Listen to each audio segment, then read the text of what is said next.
ಒಂದು ಸಲ ಒಂದು ಹುಡುಗಿ ಸ್ವಾಮೀಜಿ ಕಡೆ ಹೋಗಿ, ಸ್ವಾಮೀಜಿ ಈಗಿನ ಕಾಲದಾಗ ನಿಜವಾದ ಪ್ರೀತಿ ಯಾಕೆ ಯಾರಿಗೂ ಸಿಗತ್ತಿಲ್ಲ, ಎಲ್ಲರಿಗೂ ಯಾಕೆ ಸಿಗತ್ತಿಲ್ಲ ಅಂತ ಕೇಳಿದ್ನಂತ.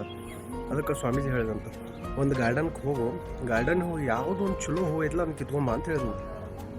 ಸರಿ ಆಯ್ತು ಅಂದಕ್ಕೆ ಹೋದ್ಲಕ್ಕೆ ಹೋಗಿ ಹುಡುಕ್ಯಾಡಿಲ್ಲ ಅಂತ. ಫಸ್ಟ್ ಒಂದು ಹೂ ನೋಡಿದ್ರೆ ಇದು ಭಾಳ ಚಂದ ಐತಲ್ಲ ಅಲ್ಲ ಅಂತ, ಬೇಡ ಇದಕ್ಕಿಂತ ಒಂದು ಚಲೋ ಹೂ ಸಿಗ್ತೈತೆ ನನಗೆ, ಅಲ್ಲಿ ಹೋಗಿ ತೊಗೊಂಬರ್ತಾನೆ ಅಂತ ಮತ್ತೆ ಮುಂದೆ ಹೋದ್ಲಂತ.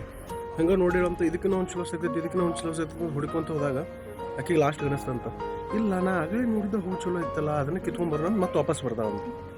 ಅವಾಗ ಅದನ್ನ ಹೂ ಯಾರು ಕಿತ್ಕೊಂಡು ಹೋಗ್ಬಿಟ್ಟಿರ್ತಾರೆ. ಇದನ್ನ ಬಂದ ಇದೇ ಕಥೆ ಸೇಮ ಸ್ವಾಮೀಜಿ ಮುಂದೆ ಹೇಳ್ತಾಳೆ. ಸ್ವಾಮೀಜಿ ಮುಂದೆ ಹೇಳಿದಾಗ ಸ್ವಾಮೀಜಿ ಹೇಳ್ತಾನೆ, ಸಚ್ಚ ಪ್ರೇಮ್ ಯಾಕೆ ಎಲ್ಲರಿಗೂ ಸಿಗತ್ತಿಲ್ಲ ಅಂದ್ರೆ ಇನ್ನೂ ಒಂದು ಚಲೋ ಸಿಗ್ತೈತಿ, ಇನ್ನೊಂದು ಚಲೋ ಸಿಗ್ತೈತೆ ಅಂತ ನಾವು ಹುಡುಕ್ಕೊತ ಹೋದಾಗೆಲ್ಲ ನಮ್ಮ ಕಡೆ ಇದ್ದಿದ್ದನ್ನು ನಾವು ಕಳ್ಕೊತೀವಿ. ಮನುಷ್ಯ ಹೆಂಗೆ ಗೊತ್ತೈತನ, ಇದ್ದಿದ್ದನ್ನು ಬಿಟ್ಟು ಇಲ್ಲದೇ ಇರೋದು ಬೇಕಂತ ಹುಡ್ಕೊಂತ ಹೋದಾಗ ಹಿಂಗೆ ಆಗ್ತೈತೆ. ಈಗ ಅಲ್ಲಿ ಚಲೋ ಹೂ ನೀನು ಖಂಡಿತ ಅದನ್ನ ನೀ ಕಿತ್ಕೊಂಡ್ಬರ್ಬೇಕಿತ್ತು, ಆದ್ರೆ ಇನ್ನೂ ಚಲೋ ಓದ್ಬೇಕಂತ ನೀನು ಮುಂದೆ ಹೋದೆ.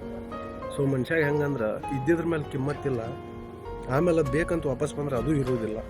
ಸೊ ಅದ್ರ ಸಲುವಾಗಿ ಈಗಿನ ಕಾಲದಾಗ ನಿಜವಾದ ಪ್ರೀತಿ ಯಾಕೆ ಸಿಗತ್ತಿಲ್ಲ ಅಂದ್ರೆ ಇದೋ ಒಂದು ಕಾರಣ, ಇದ್ದಿದ್ದಕ್ಕೆ ಕಿಮ್ಮತ್ತು ಕೊಡ್ರಿ. ಇನ್ನೂ ಒಂದು ಚಲೋ ಸಿಗ್ತೈತೆ ಮುಂದೆ ಹುಡ್ಕೊಂತ ಹೋದಾಗ ನಿಮ್ಮಂತಕ್ಕೆ ಇದ್ದಿದ್ದೂ ಇಲ್ದಂಗೆ ಆಗ್ತೈತೆ. Thank you.